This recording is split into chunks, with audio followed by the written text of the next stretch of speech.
তুমি না তওবা করেছিলে? তুমি না শুধুমাত্র আল্লাহর জন্য সবকিছু ছেড়ে দিয়েছিলে? বুঝতে পেরেছিলে কোথায় তোমার আসল ঠিকানা? ভুলে গেছো? আবার কোন পাপ তোমায় গ্রাস করে নিল? তুমি তো সেই যে নিজের পাপের প্রতি অনুতপ্ত হয়ে সিজদায় পড়ে অঝরে কেঁদেছিলে। তাহলে আবার কেন দুনিয়ার ধোকায় পড়ে গেলে? কেন ভুলে গেলে কোথায় তোমার আসল গন্তব্য? তুমি কি হার মেনে নিয়েছো নফসের কাছে? তুমি এত দুর্বল, ভুলে গেছো তুমি কার বান্দা? কে তোমার রব? তোমার রব তো সর্বশক্তিমান। সর্বশক্তিমানের বান্দা আবার কখনো দুর্বল হয় নাকি? মৃত্যু পর্যন্ত লড়ে যাও তুমি।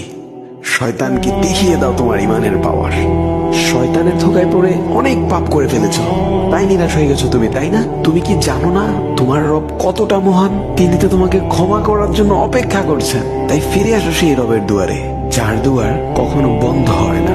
ভিডিওটি ভালো লাগলে একটি শেয়ার করে দিবেন, হয়তোবা আপনার একটি শেয়ারও কারো হেদায়েতের উসিলা বনে যাবে।